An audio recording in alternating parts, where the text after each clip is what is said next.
All across the Bay Area, somber ceremonies for those who made the ultimate sacrifice for our freedoms. Veterans are a unique group. There aren't that many of us. Why this year's Memorial Day services were especially important to one group of veterans who are often forgotten.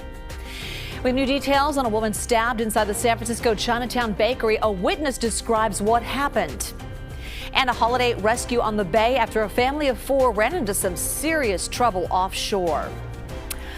They just graduated high school, but their work outside the classroom is already putting them on the path to success.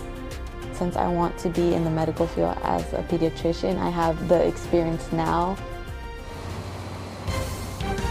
This is CBS News Bay Area with Juliette Goodrich. Hello. Many of us enjoyed a long Memorial Day weekend, but let's take a moment to remember the significance of this holiday, a day meant to honor those who gave their lives for our country. There were commemorations all across the Bay Area.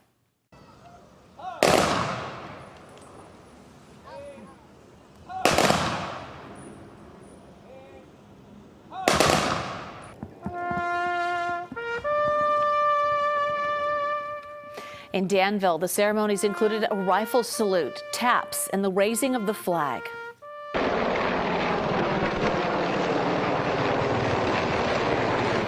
In San Jose, a flyover by the 129th Rescue Wing. People came out to pay tribute and reflect at Oak Hill Memorial Park.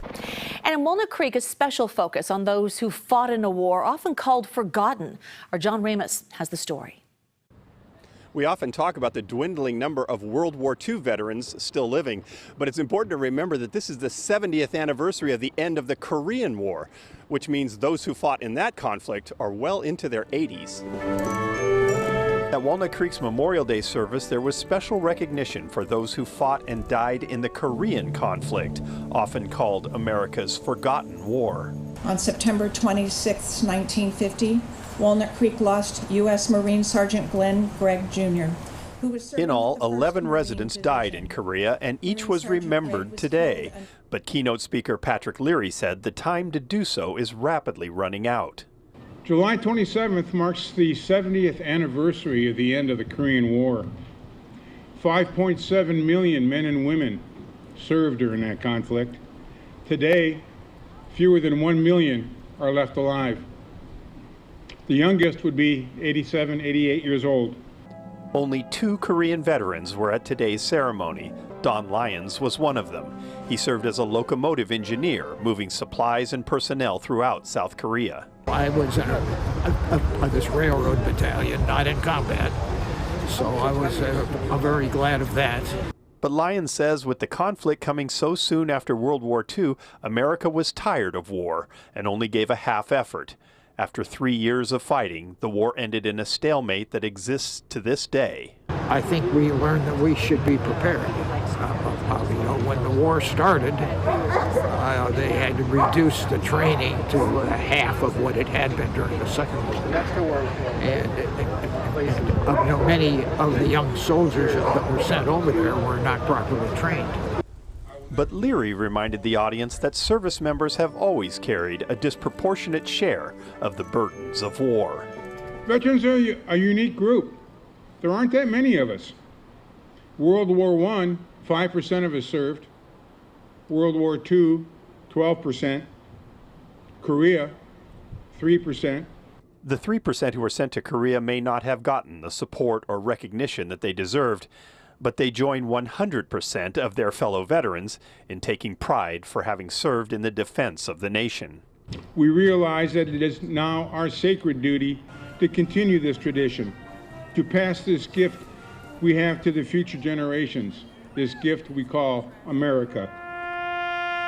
Ask anyone who has lost a friend or loved one in battle, and it becomes clear there is no such thing as a forgotten war. Today's event was the 35th annual Memorial Day commemoration for Walnut Creek. At 8:20 this evening, there will be a ceremonial lighting of the Mount Diablo beacon from the Veterans Memorial Building in Danville.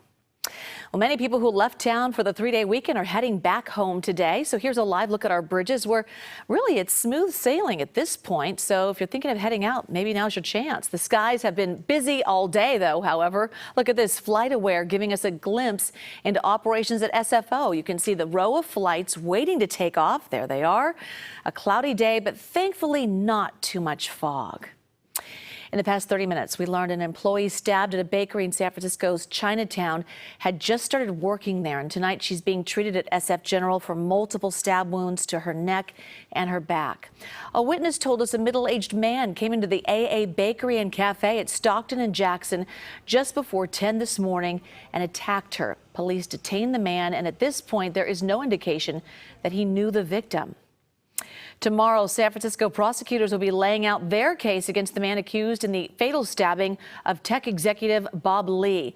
Nima Momeni wants a speedy trial if prosecutors can prove there's enough evidence to hold one. But legal experts say the rush could backfire on the defense. It's not easy to prepare for something like this in that short of a period of time and do a real good, adequate defense. But the defendant doesn't want to sit in jail. He's freaking out, and he wants to hopefully be exonerated right away, and so he's panicking. Attorney Ivan Gold says Momeni's team is likely to focus on procedural issues or questionable evidence. What he says is her strongest argument, given the time constraints. A family outing on the bay ended badly when 4 kayaks capsized in choppy waters off Candlestick Point. In fact, this is video from Citizen App. All 4 people are expected to be okay. So we've seen what a new A's stadium in Las Vegas could look like, and now we're learning more details on how the team plans to pay for it. Nevada lawmakers held a hearing this evening on a proposed funding bill. Now, this bill would give the A's up to $380 million in public money for the $1.5 billion ballpark. The A's are asking for $180 million from the state of Nevada and $145 million from Clark County. The stadium would hold 30,000 seats located on 9 acres of the Tropicana Hotel site. Nevada's state Senate and Assembly still have to approve the bill. More high school students are opting to skip college. That's according to the Wall Street Journal. The national college enrollment rate went down to 62% last year from 66% in 2020 and has overall declined 15% in the past decade. But one small school in Oakland is defying the statistics. Cristo Rey de la Salle has 100% of its graduating seniors going to college for the 2nd year in a row. Some of them even have a path to a career. I got to see their unique work-study program. UC Berkeley. These students have a lot to be proud of. Not only are they graduating, but every single student had a special announcement. Students like Angie Demas, they all got accepted to college, and they worked hard inside the classroom and outside of it. Dominican University. Angie and other graduating classmates all took part in a school curriculum combining classes with on-the-job professional work experience. Angie has been employed 1 day a week at La Clinica in Oakland. I have learned the work skills and school skills. Students like Angie earn half of their tuition through the corporate work-study program. The other half is covered through fundraising.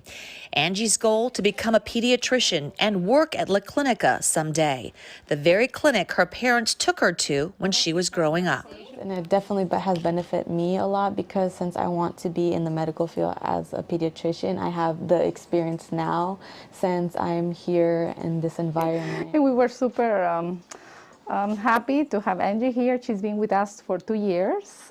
She's amazing. She has helped our community so much. And the clinic says it's benefited by having these young, bright students who want to learn. We've had 2 students in my clinic for the last 3 years, and they're an integral part of our team, helping with So I would be asking them like these type of questions, and then after, okay. So you came here as a baby, and you're going to end up here as a doctor. Yeah. Love it. So remember this name. Angie Lucia Dimas. Say it louder. Dr. Angie Lucia Dimas. Say it louder. Angie is headed to Dominican University, where she plans to study biology. Congratulations to all the seniors.